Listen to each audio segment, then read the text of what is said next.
వివేక చూడమని అంటే ఏమిటి?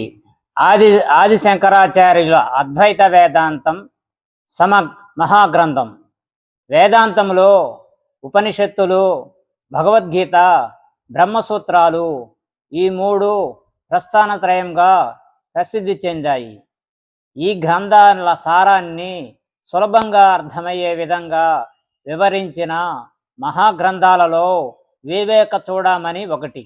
ఈ గ్రంథాన్ని సంప్రదాయం ప్రకారం ఆది శంకరాచార్యుల రచించినట్లు భావిస్తారు. వివేక చూడమనే అనే పేరుకు అర్థం వివేకం అంటే నిత్యమైనది, అనిత్యమైనది అనే భేదాన్ని తెలుసుకునే జ్ఞానం. చూడమని అంటే తలపై ధరించే అత్యంత విలువైన రత్నం, అంటే వివేకం అనే రత్నాలలో శ్రేష్టమైన గ్రంథం అని అర్థం. ఈ గ్రంథం ఎందుకు ప్రత్యేకం? ఈ గ్రంథంలో ఆధ్యాత్మిక మార్గంలో నడిచే ఒక సాధకుడు మొదటి అడుగు నుండి ఆత్మజ్ఞానం వరకు ఎలా ప్రయాణించాలో క్రమ పద్ధతిలో వివరించబడింది. ఇది కేవలం తత్వశాస్త్రం కాదు, ఒక సాధన మార్గదర్శిని. మొదటి శ్లోకం: జంతూనాం నరజన్మ దుర్లభమతం పుంస్యాతతో విప్రత తస్మాద్వైతిక ధర్మ మార్గపరత విద్యాత్వా మస్మాత్మం. మొదటి శ్లోకం ఆది శంకరాచార్యులు ఒక గొప్ప విషయంతో ప్రారంభించారు. మానవ జన్మ చాలా దుర్లభం. ఈ జన్మ కేవలం భోగాల కోసం కాదు, సత్యాన్ని తెలుసుకోవడానికి, ఆత్మజ్ఞానం పొందటానికి. ఎందుకు మానవ జన్మ ప్రత్యేకం? జంతువులు సహజ ప్రవృత్తి ప్రకారం జీవిస్తాయి, కానీ మనిషికి మాత్రమే ఆలోచించే శక్తి ఉంది, ప్రశ్నించే శక్తి ఉంది, నేను ఎవరు అని విచారించే సామర్థ్యం ఉంది.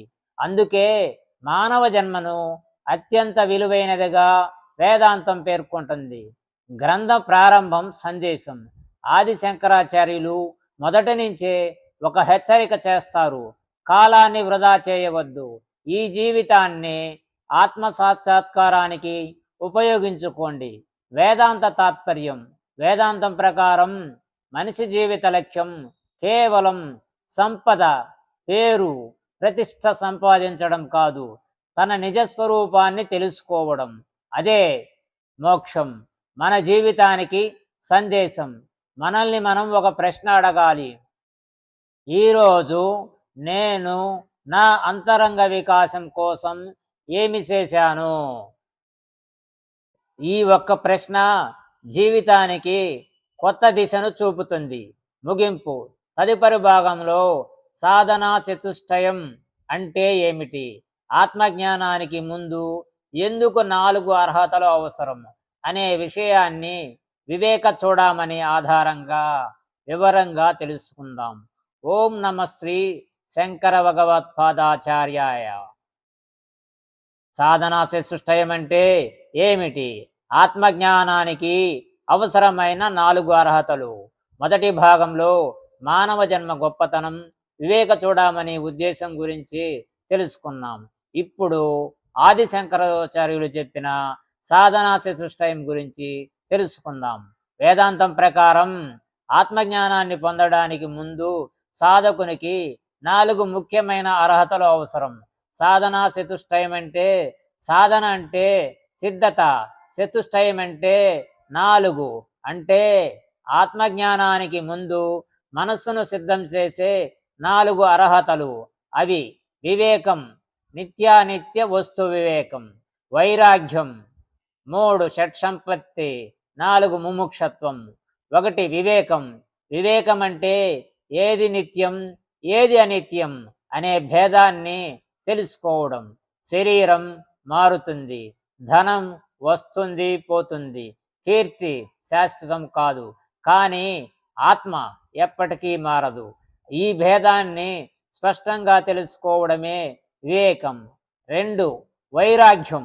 వైరాగ్యం అంటే ప్రపంచాన్ని ద్వేషించడం కాదు, దేనిపైన బానిస కాకపోవడం. వస్తువులను ఉపయోగించాలి, కానీ వాటిలోనే ఆనందం ఉందని భావించి బంధించబడకూడదు. అదే నిజమైన వైరాగ్యం. 3. షట్సంపత్తి. ఇది 6 ఆధ్యాత్మిక గుణాల సమాహారం. శమం మనస్సు ప్రశాంతత, ధమం ఇంద్రియ నిగ్రహం, ఉపరతి అవసరం లేని విషయాల నుండి ఉపసంహరణ, తితిక్ష కష్టాలను ఓర్పుతో భరించటం, శ్రద్ధ గురువు శాస్త్రాలపై విశ్వాసం, సమాధానం ఏకాగ్రత. ఇవన్నీ సాధకుని మనస్సును స్థిరపరుస్తాయి. 4. ముముక్షత్వం. ఇది మోక్షాన్ని పొందాలనే తీవ్రమైన కోరిక. ఎలా దాహంగా ఉన్నవాడు నీటి కోసం వెతుకుతాడో అలాగే ఆత్మజ్ఞానం కోసం తప్పించడమే ముముక్షత్వం. వేదాంత తాత్పర్యం. ఆది శంకరాచార్యులు చెబుతున్నారు, ఈ 4 అర్హతలు ఆత్మజ్ఞానానికి బలమైన పునాది. పునాది బలంగా ఉంటే జ్ఞానం స్థిరంగా ఉంటుంది. మన జీవితానికి సందేశం. ప్రతిరోజు ఈ 4 ప్రశ్నలు వేసుకోండి. నేను నిత్యమైన దానికోసం జీవిస్తున్నానా? నా బంధాలు తగ్గుతున్నాయా? నా మనస్సు ప్రశాంతంగా ఉందా? నాకు నిజంగా ఆత్మజ్ఞానం కావాలనే తపన ఉందా? ఈ 4 ప్రశ్నలకు నిజాయితీగా సమాధానం చెప్పుకుంటే మన ఆధ్యాత్మిక ప్రయాణం సరైన దిశలో సాగుతుంది. ముగింపు. తదుపరి భాగంలో వివేకం అంటే ఏమిటి, నిత్యమైనది అనిత్యమైనది ఎలా గుర్తించాలి అనే విషయాన్ని వివేక చూడమని ఆధారంగా మరింత లోతుగా తెలుసుకుందాం. ఓం నమః శ్రీ శంకర భగవత్పాచార్యాయ. వివేక చూడమని. వివేకం అంటే ఏమిటి, నిత్యమైనది అనిత్యమైనది ఎలా గుర్తించాలి? గత భాగంలో సాధనా చతుష్టయం అనే 4 అర్హతలను తెలుసుకున్నాం. ఇప్పుడు వాటిలో మొదటిది అత్యంత ముఖ్యమైనది అయిన వివేకం గురించి లోతుగా తెలుసుకుందాం. వివేకం అంటే వివేక చూడమనిలో ఆది శంకరాచార్యులు వివేకాన్ని ఇలా నిర్వచిస్తారు. బ్రహ్మసత్యం జగత్ అనిత్యం. అంటే ఎప్పటికీ మారకుండా ఉండేది నిత్యం, కాలంతో మారేది అనిత్యం. ఈ రెండింటి మధ్య స్పష్టమైన భేదాన్ని తెలుసుకోవడమే వివేకం. నిత్యమంటే 3 కాలాల్లోనూ మారకుండా ఉండేది. గతంలో ఉంది, ఇప్పుడు ఉంది, భవిష్యత్తులో కూడా ఉంటుంది. వేదాంతం ప్రకారం ఆత్మ లేదా పరబ్రహ్మమే నిత్యమైనది. అనిత్యమంటే మన జీవితంలో చూసే ప్రతిదీ అనిత్యమే. శరీరం మారుతుంది, ధనం వస్తుంది పోతుంది, యవ్వనం నిలవదు, పేరు ప్రతిష్ట కూడా శాశ్వతం కాదు. అందువల్ల వాటిని ఉపయోగించాలి, కానీ వాటినే శాశ్వతమని భావించకూడదు. ఒక ఉదాహరణ. సముద్రంలో అలలు వస్తాయి, కొద్దిసేపటికి మళ్ళీ పోతాయి. అలలు మారుతుంటాయి, కానీ సముద్రం మాత్రం అలాగే ఉంటుంది. అలాగే మన జీవితంలో అనుభవాలు, సుఖం దుఃఖం, విజయం అపజయం ఇవన్నీ అలల వంటివి. కానీ వాటిని గమనించే సాక్షి చైతన్యం సముద్రంలా స్థిరంగా ఉంటుంది. వివేకం ఎందుకు అవసరం? వివేకం లేకపోతే అనిత్యమైన వాటినే శాశ్వతమని భావిస్తాం. అప్పుడు భయం, ఆందోళన, దుఃఖం వస్తాయి. వివేకం వచ్చినప్పుడు ఏది తాత్కాలికమో ఏది శాశ్వతమో స్పష్టంగా అర్థమవుతుంది. వేదాంత తాత్పర్యం. వివేకం పుస్తక జ్ఞానం మాత్రమే కాదు, ప్రతి సందర్భంలో ఇది నిత్యమా అనిత్యమా అని విచారించే జీవన విధానం. అదే సాధకుని మొదటి మెట్టు, మన జీవితానికి సందేశం. ఈ రోజు నుండి ఏ సమస్య వచ్చినా ఒక్క క్షణం ఆగి మీరే అడగండి, ఇది శాశ్వతమా లేక తాత్కాలికమా? ఈ ఒక్క ప్రశ్న మనస్సులోని ఆందోళనను చాలా వరకు తగ్గించగలదు. ముగింపు. తదుపరి భాగంలో వైరాగ్యం అంటే ఏమిటి, ప్రపంచాన్ని వదిలివేయటమే వైరాగ్యమా అనే ముఖ్యమైన విషయాన్ని వివేక చూడమని ఆధారంగా తెలుసుకుందాం. ఓం నమః శ్రీ శంకర భగవత్పాదాచార్యాయ నమః. వివేక చూడమని. షట్సంపత్తి అంటే ఏమిటి? ఆత్మజ్ఞానానికి అవసరమైన 6 ఆధ్యాత్మిక సంపదలు. గత భాగంలో వైరాగ్యం యొక్క నిజమైన అర్థాన్ని తెలుసుకున్నాం. ఇప్పుడు సాధనా చతుష్టయంలో మూడవ అర్హత అయిన షట్ సంపత్తి గురించి తెలుసుకుందాం. షట్ సంపత్తి అంటే, షట్ అంటే 6, సంపత్తి అంటే ఆధ్యాత్మిక సంపద. ఈ 6 గుణాలు సాధకుని మనస్సును శుద్ధి చేసి ఆత్మజ్ఞానానికి సిద్ధం చేస్తాయి. అవి శమం, ధమం, ఉపరతి, తితిక్ష, శ్రద్ధ, సమాధానం. 1. శమం. శమం అంటే మనస్సు ప్రశాంతంగా ఉండటం.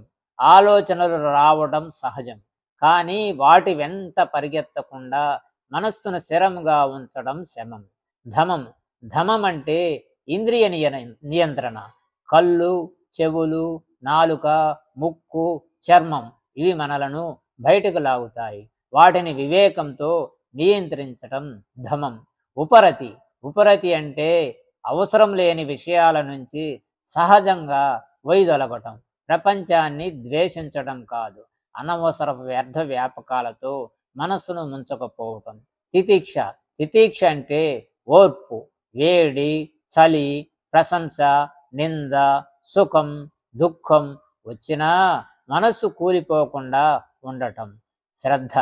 శ్రద్ధ అంటే ఆది శంకరాచార్య చెప్పినట్లుగా గురువు, శాస్త్రం, వేదాంత బోధనపై వివేకముతో కూడిన విశ్వాసం. ఇది గుడ్డి నమ్మకం కాదు. అధ్యయనం చేసి, మననం చేసి, అర్థం చేసుకుంటూ పెరిగే విశ్వాసం. సమాధానం. సమాధానం అంటే ఏకాగ్రత. లక్ష్యం మీద మనస్సు నిలకడగా ఉండడం. ఆత్మ సత్యం వైపు మనస్సును మళ్ళీ మళ్ళీ తీసుకురావటం వేదాంత తాత్పర్యం. ఈ 6 గుణాలు బయట కనిపించే సంపదలు కావు. ఇవి మన అంతరంగాన్ని పవిత్రం చేసే సంపదలు. ఇవి పెరిగిన కొద్దీ ఆత్మజ్ఞానం సులభంగా గ్రహించబడుతుంది. మన జీవితానికి సందేశం. ప్రతిరోజు ఈ 6 గుణాలలో ఒక్క గుణమైనా అభ్యసించండి. ఈరోజు ఓర్పును, రేపు మనస్సు ప్రశాంతతను, మరుసటి రోజు ఇంద్రియ నియంత్రణను. చిన్న చిన్న మార్పులు గొప్ప ఆధ్యాత్మిక వికాసానికి దారితీస్తాయి. ముగింపు. తదుపరి భాగంలో ముముక్షత్వం అంటే ఏమిటి, మోక్షం కోసం తీవ్రమైన తపన ఎందుకు అవసరం అనే విషయాన్ని వివేక చూడమని ఆధారంగా తెలుసుకుందాం. ఓం నమః శ్రీ శంకర భగవత్పాదాచార్యాయ నమః. ముముక్షత్వం అంటే ఏమిటి, మోక్షం కోసం తీవ్రమైన తపన ఎందుకు అవసరం? గత భాగంలో షట్సంపత్తి అనే 6 ఆధ్యాత్మిక సంపదలు గురించి తెలుసుకున్నాం. ఇప్పుడు సాధనా చతుష్టయంలో 4వ మరియు చివరి అర్హత ముముక్షత్వం గురించి తెలుసుకుందాం. ముముక్షత్వం అంటే ఏమిటి? ముముక్షత్వం అంటే మోక్షాన్ని పొందాలనే తీవ్రమైన కోరిక. కేవలం ఆత్మజ్ఞానం వస్తే బాగుంటుంది అనే కోరిక కాదు. ఈ జన్మలోనే సత్యాన్ని తెలుసుకోవాలి, అదే దృఢమైన తపన. ఆది శంకరాచార్యుల బోధ. ఆది శంకరాచార్యులు చెబుతారు, వివేకం, వైరాగ్యం, షట్సంపత్తి ఇవన్నీ ఉన్నా ముముక్షత్వం లేకపోతే ఆధ్యాత్మిక పురోగతి నెమ్మదిగా ఉంటుంది. కానీ ముముక్షత్వం బలంగా ఉంటే మిగిలిన గుణాలు కూడా త్వరగా వికసిస్తాయి. ఒక ఉదాహరణ, ఒక వ్యక్తికి దాహం బాగా వేసిందనుకోండి, అతను నీటి కోసం వెంటనే వెతుకుతాడు. అలాగనే ఆత్మసత్యాన్ని తెలుసుకోవాలనే తపన మన జీవితంలో అత్యంత ముఖ్యమైన లక్ష్యంగా మారినప్పుడు అదే ముముక్షత్వం. బంధం నుండి విముక్తి. వేదాంతం ప్రకారం మన అసలు సమస్య బయట పరిస్థితులు కాదు, అవిద్య, నేను శరీరమే అనే తప్పు భావన. ముముక్షత్వం ఈ అవిద్య నుండి విముక్తి పొందాలనే తీవ్రమైన ఆకాంక్ష. గురువు ఎందుకు అవసరం? ముముక్షత్వం ఉన్న సాధకుడు సహజంగానే సద్గురువును వెతుకుతాడు. సద్గురువు శాస్త్ర బోధ ద్వారా సాధకుని సందేహాలను తొలగించి ఆత్మసత్యం వైపు నడిపిస్తాడు. అందుకే వేదాంతంలో గురు శిష్య పరంపరకు అత్యున్నత స్థానం ఉంది. వేదాంత తాత్పర్యం. మోక్షం ఎక్కడో భవిష్యత్తులో పొందే వస్తువు కాదు, అది మన నిజ స్వరూపమే. కానీ దానిని తెలుసుకోవాలనే తీవ్రమైన తపన అవసరం. అదే ముముక్షత్వం. మన జీవితానికి సందేశం. ప్రతిరోజు కొన్ని నిమిషాలు మీతో మీరు ప్రశ్నించుకోండి, నా జీవితంలో అత్యంత ముఖ్యమైన లక్ష్యం ఏమిటి? ఆ ప్రశ్నకు సమాధానం క్రమంగా మన జీవిత దిశను నిర్ణయిస్తుంది. ముగింపు. తదుపరి భాగంలో సద్గురువు లక్షణాలు ఏమిటి, శిష్యుడు గురువును ఎలా చేరుకోవాలి అనే గొప్ప విషయాన్ని వివేక చూడమని ఆధారంగా తెలుసుకుందాం. ఓం నమః శ్రీ శంకర భగవత్పాదాచార్యాయ నమః. సద్గురువు లక్షణాలు, శిష్యుడు గురువును ఎలా ఆశ్రయించాలి. గత భాగంలో ముముక్షత్వం గురించి తెలుసుకున్నాం. ఇప్పుడు వివేక చూడమనిలో అత్యంత ప్రాముఖ్యత కలిగిన అంశమైన సద్గురువును గురించి తెలుసుకుందాం. గురువు ఎందుకు అవసరం? వేదాంతం ఒక లోతైన విషయాన్ని బోధిస్తుంది. ఆత్మ మనకు అత్యంత దగ్గరగా ఉన్న అవిద్య వల్ల దానిని మనము గుర్తించలేము. అందుకనే ఈ మార్గంలో శాస్త్రజ్ఞానము, అనుభవము కలిగిన గురువు అవసరము. సద్గురువు లక్షణాలు. ఆది శంకరాచార్య వివేక చూడమనిలో సద్గురువుకు కొన్ని ప్రధాన లక్షణాలను చెబుతారు. 1. శ్రోత్రియుడు. వేదాలు, ఉపనిషత్తులు, వేదాంత శాస్త్రాలను సరిగ్గా అధ్యయనం చేసి సంప్రదాయబద్ధంగా గలవాడు. 2. బ్రహ్మనిష్ఠుడు. పుస్తకాల జ్ఞానం మాత్రమే కాదు, ఆత్మసత్యాన్ని స్వయంగా అనుభవించినవాడు. అతని జీవితం ఆ జ్ఞానానికి సాక్ష్యం. 3. కరుణామూర్తి. సద్గురువు శిష్యుని అజ్ఞానాన్ని చూసి దయతో బోధిస్తాడు. ఎలాంటి స్వార్థం లేకుండా శిష్యుని ఆధ్యాత్మిక శ్రేయస్సును కోరుకుంటాడు. శిష్యుడు ఎలా ఉండాలి? వేదాంతం ప్రకారం శిష్యునిలో కూడా కొన్ని గుణాలు ఉండాలి.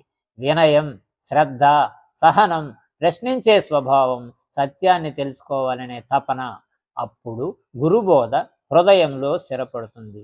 గురువుని ఎలా ఆశ్రయించాలి? గురువును కేవలం సమస్యలు తీర్చే వానిగా కాక జ్ఞానాన్ని ప్రసాదించే మార్గదర్శిగా చూడాలి. ప్రశ్నలు అడగాలి, మననం చేయాలి, బోధన జీవితంలో ఆచరించాలి. అదే నిజమైన గురుభక్తి. వేదాంత తాత్పర్యం. గురువు శిష్యునికి కొత్త ఆత్మను ఇవ్వడు. శిష్యునిలో ఎప్పటి నుంచో ఉన్న ఆత్మస్వరూపాన్ని శాస్త్ర ప్రామాణ్యంతో చూపిస్తాడు. అందుకనే వేదాంతంలో గురువుని అజ్ఞానాంధకారాన్ని తొలగించే దీపంగా వర్ణిస్తారు. మన జీవితానికి సందేశం. నిజమైన గురువు మీ మీద ఆధారపడేలా చేయడు, మీరు సత్యాన్ని స్వయంగా గ్రహించేలా చేస్తాడు. అటువంటి గురువు పట్ల కృతజ్ఞత, వినయం, శ్రద్ధ ఎల్లప్పుడూ ఉండాలి. ముగింపు. తదుపరి భాగంలో శ్రవణం, మననం, నిధిధ్యాసనం అంటే ఏమిటి, ఆత్మజ్ఞానం ఎలా స్థిరపడుతుంది అనే అత్యంత ముఖ్యమైన వేదాంత సాధనను వివేక చూడమని ఆధారంగా తెలుసుకుందాం. ఓం శ్రీ నమః శ్రీ శంకర భగవత్పాదాచార్యాయ. శ్రవణం, మననం, నిధిధ్యాసనం, ఆత్మజ్ఞానం ఎలా స్థిరపడుతుంది. గత భాగంలో సద్గురువు లక్షణాలు, శిష్యుని అర్హతలు తెలుసుకున్నాం. ఇప్పుడు వివేక చూడమనిలో చెప్పబడిన అత్యంత ముఖ్యమైన సాధన అయిన శ్రవణం, మననం, నిధిధ్యాసనం గురించి తెలుసుకుందాం. శ్రవణం అంటే సద్గురువు నుండి ఉపనిషత్తులు, వేదాంత బోధనలు సంప్రదాయ పద్ధతిలో వినడం. కేవలం చెవులతో వినడం కాదు, ఏకాగ్రతతో అర్థం చేసుకుంటూ వినడం. 2. మననం అంటే ఏమిటి? విన్న విషయంపై లోతుగా ఆలోచించటం, సందేహాలను పరిశీలించడం, గురువును అడిగి శాస్త్రాల ఆధారంగా వాటిని నివృత్తి చేసుకోవటం. మననం వల్ల జ్ఞానం సృష్టిస్తుంది. 3. నిధిధ్యాసనం అంటే ఏమిటి? నిధిధ్యాసనం అంటే శాస్త్ర బోధనలో తెలిసిన సత్యాన్ని మళ్ళీ మళ్ళీ మనస్సులో నిలిపి దానిపై ధ్యానించటం. ఇది కొత్త జ్ఞానం పొందటం కాదు, తెలిసిన సత్యంలో స్థిరపడే సాధన. ఒక ఉదాహరణ. ఒక రైతు ముందు విత్తనం వేస్తాడు, తర్వాత దానిని నీరు పోస్తాడు, చివరకు అతి పెద్ద వృక్షంగా పెరుగుతుంది. అలాగే శ్రవణం విత్తనం, మననం నీరు, నిధిధ్యాసనం పెరుగుదల. అప్పుడు ఆత్మజ్ఞానం జీవితంలో ఫలిస్తుంది. ఆది శంకరాచార్యుల సందేశం. ఆది శంకరాచార్యుల బోధ ప్రకారం శ్రవణం లేకుండా సరైన జ్ఞానం రాదు, మననం లేకుండా సందేహాలు తొలగవు, నిధిధ్యాసనం లేకుండా జ్ఞానం స్థిరపడదు. ఈ 3 ఒకే ఆధ్యాత్మిక ప్రక్రియలోని 3 దశలు. వేదాంత తాత్పర్యం. ఆత్మజ్ఞానం కేవలం పుస్తకాలు చదవడం వల్ల రాదు, విన్నది ఆలోచించాలి, ఆలోచించినది జీవితంలో నిలబెట్టాలి. అదే నిధిధ్యాసన, మన జీవితానికి సందేశం. ప్రతిరోజు ఒక వేదాంత శ్లోకం చదవండి. దాని అర్థాన్ని ఆలోచించండి. కొన్ని నిమిషాలు నిశ్శబ్దంగా కూర్చొని ఆ బోధను మనస్సులో నిలపండి. చిన్నదైన నిరంతర సాధన పెద్ద మార్పును తీసుకువస్తుంది. ముగింపు. తదుపరి భాగంలో జీవన్ముక్తుడు ఎవరు, ఆత్మజ్ఞాని లక్షణాలు ఏమిటి అనే విషయాన్ని వివేక చూడమని ఆధారంగా తెలుసుకుందాం. ఓం నమ శ్రీ శంకర పాదాచార్యాయ నమ. జీవన్ముక్తుడు ఎవరు, ఆత్మజ్ఞాని లక్షణాలు ఏమిటి? గత భాగంలో శ్రవణం, మననం, నిధిధ్యాసనం గురించి తెలుసుకున్నాం. ఇప్పుడు వివేక చూడమనిలో వివరించబడిన జీవన్ముక్తుడి గురించి తెలుసుకుందాం. జీవన్ముక్తుడంటే ఎవరు? జీవన్ముక్తుడంటే శరీరంతో జీవిస్తూ ఆత్మజ్ఞానంలో స్థిరపడినవాడు. మోక్షం అనేది మరణం తర్వాత మాత్రమే లభించేదని వేదాంతం చెప్పదు. జీవించి ఉన్నప్పుడే ఆత్మసత్యాన్ని గ్రహించి అందులో స్థిరపడిన వాడే జీవన్ముక్తుడు. జీవన్ముక్తుని లక్షణాలు: 1. సమత్వం. సుఖం వచ్చినా దుఃఖం వచ్చినా అతని అంతరంగ శాంతి కదలదు. ఎందుకంటే అతను తనను శరీరంగా కాకుండా సాక్షి చైతన్యంగా తెలుసుకున్నాడు. 2. అహంకారం తగ్గిపోవటం. అతనిలో నేను చేశాను అనే గర్వం ఉండదు. అలాగే నేను ఏమీ కాదు అనే హీనభావం కూడా ఉండదు. సహజమైన వినయం ఉంటుంది. 3. కరుణ. ఆత్మజ్ఞాని అందరిలోనూ ఒకే ఆత్మను చూస్తాడు. అందువల్ల అతని హృదయం సహజంగానే దయతో నిండిపోతుంది. 4. భయరాహిత్యం.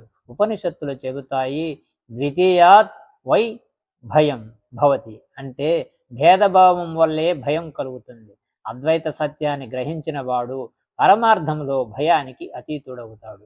ఆది శంకరాచార్యుల బోధ. ఆది శంకరాచార్యుల వారు చెప్పే జీవన్ముక్తుడు ప్రత్యేక దుస్తులు ధరించడం వల్ల లేదా ప్రత్యేక శక్తులు చూపించడం వల్ల గొప్పవాడు కాదు. అతని గొప్పతనం అంతరంగ స్వేచ్ఛలో ఉంది. వేదాంత తాత్పర్యం. జీవన్ముక్తి అంటే ప్రపంచం నుండి పారిపోవడం కాదు, ప్రపంచంలోనే ఉండి దానికి బంధింపబడకుండా జీవించబడటం. అదే అద్వైత వేదాంత ఆదర్శం, మన జీవితానికి సందేశం. ప్రతి పరిస్థితిలో మీరే అడగండి, నేను ఈ సంఘటనలో చిక్కుకున్నానా, లేక దీనిని గమనించే సాక్షిన? ఈ సాధన క్రమంగా మనసుకు శాంతిని ఇస్తుంది. ముగింపు. తదుపరి భాగంలో వివేక చూడమని మొత్తం సారాంశం, ఆది శంకరాచార్యుల అంతిమ సందేశం మరియు ఈ 10 ఎపిసోడ్ల సిరీస్లో ముగింపు తెలుసుకుందాం. ఓం నమ శ్రీ శంకర భగవత్పాదాచార్యాయ నమ. వివేక చూడమని సారాంశం, అది ఆది శంకరాచార్యుల అంతిమ సందేశం. ఈ 10 ఎపిసోడ్లలో వివేక చూడమణిలోని ప్రధాన బోధనలను తెలుసుకున్నాం. ఇప్పుడు ఈ మహాగ్రంథం మొత్తం చెప్పే సారాన్ని తెలుసుకుందాం. 1. మానవ జన్మ దుర్లభం. ఆది శంకరాచార్య మొదట చెప్పిన సందేశం. మానవ జన్మ అమూల్యమైనది. ఈ జన్మ కేవలం భోగాల కోసం కాదు, ఆత్మ సాక్షాత్కారం కోసం. 2. సాధనా చతుష్టయం. ఆత్మజ్ఞానానికి పునాది వివేకం, వైరాగ్యం, షట్సంపత్తి, ముముక్షత్వం. ఈ 4 గుణాలు సాధకుని మనస్సును సిద్ధం చేస్తాయి. 3. సద్గురువు అవసరం. వేదాంత మార్గంలో సంప్రదాయబద్ధంగా బోధించే శ్రోత్రియుడు, బ్రహ్మనిష్ఠుడు అయిన గురువు అత్యంత ముఖ్యమైన వారు. గురువు కొత్త సత్యాన్ని సృష్టించడు, ఇప్పటికే ఉన్న సత్యాన్ని తెలియజేస్తాడు. 4. శ్రవణం, మననం, నిధిధ్యాసనం. వేదాంతం వినాలి, విన్నదాన్ని విచారించిన సత్యంలో స్థిరపడాలి. ఇదే ఆత్మజ్ఞాన సాధన. 5. జీవన్ముక్తి. మోక్షం మరణం తర్వాత వచ్చే స్థితి మాత్రమే కాదు, జీవించి ఉన్నప్పుడు సాక్షి చైతన్యం స్థిరపడటం జీవన్ముక్తి. వివేక చూడమని అంతిమ సందేశం. ఈ గ్రంథం ఒకే ఒక సత్యాన్ని మళ్ళీ గుర్తుకు చేస్తుంది. నీవు శరీరం కాదు, నీవు మనస్సు కాదు, నీవు నిత్యమైన, శుద్ధమైన, చైతన్య స్వరూపమైన ఆత్మవు. ఈ సత్యాన్ని తెలుసుకోవడమే కాదు, అనుభవంగా జీవించడమే వేదాంత సాధన. మన జీవితానికి 5 ఆచరణలు. ఈ సిరీస్ ముగింపుగా ప్రతి సాధకుడు పాటించదగిన 5 విషయాలు. ప్రతిరోజు కొంత సమయం శాస్త్ర అధ్యయనానికి కేటాయించాలి. 2. గురువు బోధనను శ్రద్ధతో వినండి. 3. నిత్యం నేను ఎవరు అనే ఆత్మవిచారం చేయండి. 4 సుఖదుఖాలలో సమత్వాన్ని అభ్యసించండి. 5 అందరిలోనూ ఒకే ఆత్మను చూడడానికి ప్రయత్నించండి. ముగింపు ప్రార్థన. బ్రహ్మసత్యం జగన్నిధ్య జీవో బ్రహ్మైవ నా పరహ. ఈ వాక్యం అద్వైత వేదాంతంలోని ప్రసిద్ధ బోధగా విస్తృతంగా చెప్పబడుతుంది. దీని భావం ఏంటంటే పరమసత్యం బ్రహ్మమే. మార్పులకు లోబడే జగత్తును పరమార్థ దృష్టిలో చూడాలి. జీవుని నిజస్వరూపం బ్రహ్మమే. ఆది శంకరాచార్య వారి కృపతో మనందరికీ వివేకం, వైరాగ్యం, భక్తి, ఆత్మజ్ఞాన సాధనలో స్థిరత్వం కలగాలని ప్రార్థిద్దాం. ఓం శాంతి శాంతి శాంతి.